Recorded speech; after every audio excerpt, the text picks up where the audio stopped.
Praise the lord. Good morning. ఈ ఉదయకాలము daily bread with pastor యోజనకి స్వాగతం పలుకుతున్నాను. మీ ఇంట్లోకి వచ్చి దేవుని మాట ప్రకటించడానికి ఎంతగానో సంతోషంగా ఉంది. అయితే దేవుడు ఈ ఉదయకాలము మనతో మాట్లాడుతున్న అద్భుతమైన మాట ఏంటంటే, చాలామంది ఇంట్లో ప్రార్థనలు అద్భుతంగా నడుస్తున్నాయి, ఉపవాసాలు బాగా నడుస్తున్నాయి, సంఘానికి వెళ్ళటం మానట్లేదు, మంచి చేయటం మానట్లేదు. అయితే ఇవన్నీ ఉండగా కూడా మన ప్రార్థనలు ఎందుకు ఆలకింపబడట్లేదు? ఎందుకు మన ఇంట్లో ఇంకా కీడు జరుగుతుంది? ఎందుకు ఇంకా చీకటి అలాగే ఉంది? ఎన్ని ఉపవాసాలు చేసినా, ఎన్ని ప్రార్థనలు చేసినా ఎందుకు మన ఇంట్లో కీడు అలాగే ఉంది? కీడు ఎందుకు వదిలిపోవట్లేదు? శ్రమ అలాగే ఎందుకుంది?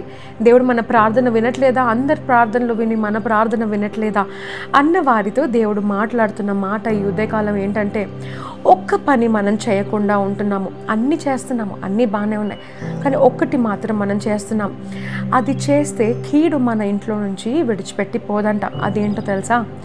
మనకి మంచి చేసిన వారికి మనము కీడు చేయటము. ఎవరైనా మనకి సహాయం చేశారా?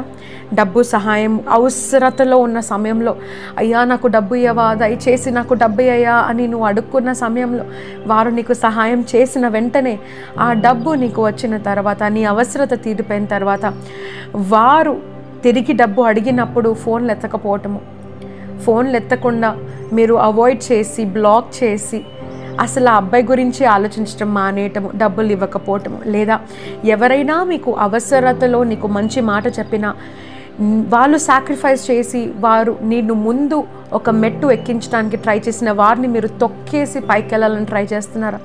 ఉద్యోగ స్థలంలో కూడా నీకు మేలు చేసిన వారిని, అది మీ తల్లైనా మీ తండ్రి అయినా, మేలు చేసినంత వరకు నీకు బాగానే ఉన్నారు.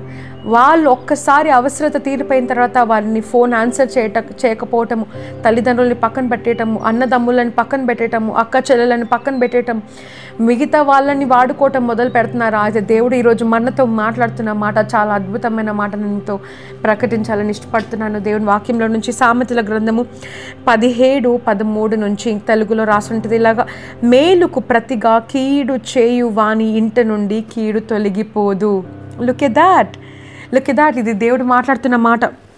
Whoever rewards evil for good, evil will not depart from his house.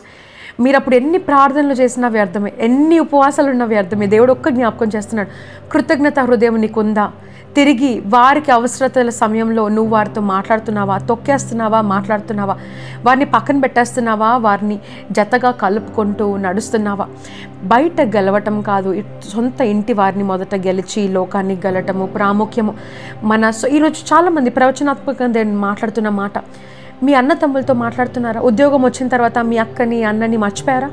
మీ తల్లిదండ్రులతో మాట్లాడుతున్నారా? ఒక స్థలంలో స్థిరపడిన తర్వాత మీ తల్లిదండ్రులని మర్చిపోయారా? దేవుడు ఈరోజు జ్ఞాపకం చేస్తున్నాడు, నీకు ఎవరైతే మేలు చేశారో వారికి ఈరోజు నువ్వు కీడు చేస్తున్నావా? జాగ్రత్త పడు, కీడు మీ ఇంట్లో నుంచి వదిలి వెళ్ళదు. వెంటనే ఈరోజు మీరు డైలీ బ్రెడ్ విన్న తర్వాత మీ తల్లిదండ్రులతో ఉన్న సమయంలో మాట్లాడండి, అన్న చెల్లెలతో మాట్లాడండి, అక్క తమ్ములతో మాట్లాడండి, మీ స్నేహితులు ఎవరెవరైతే నీకు సహాయం చేశారు. మీరు అంటుండొచ్చు, అక్క వారు నాకు సహాయం చేశారు కరెక్టే, కానీ వారి తర్వాత నాకు కీడు చేశారు, తర్వాత నన్ను మర్చిపోయి వదిలిపోయారు. అలాంటి వాళ్ళని మీరు స్నేహితులుగా తిరిగి కలుపుకోమని నేను చెప్పను, కానీ వారి గురించి చెడుగా మాట్లాడటం మానేయండి అని చెప్తాను. వారి గురించి ఇతరులకు వెళ్ళి గాసిప్ చేయటం మానేయండి అని చెప్తాను. ఇతరుల గురించి వారు ఎవరైతే నీకు కీడు చేశారో గాసిప్ చేయకండి. Because Bible says the vengeance is mine. యుద్ధము యెహోవాది మాత్రమే. ఆయనే నీ కొరకు పోరాడతాడు, ఆయనే నిన్ను గెలిపిస్తాడు. నువ్వు ఎప్పుడైతే నీ హృదయంలో యథార్థంగా ఉంటావో, నీకు కీడు చేసిన వారందరినీ కూడా వారి ఎదుట నీకు భోజనం ఏర్పాటు చేసి నీకు సమస్తము మేలుకై జరిపించే దేవుడు ఈరోజు తిరిగి మనకి జ్ఞాపకం చేస్తున్న మాట, మీకు మేలు చేసిన వారికి మీరు కీడు చేయకండి. వాళ్ళు ఫోన్ ఎత్తకపోవడం కానీ అడిగేంత వరకు మీరు డబ్బులు ఇవ్వకుండా ఉండటం. I want to remind you one thing.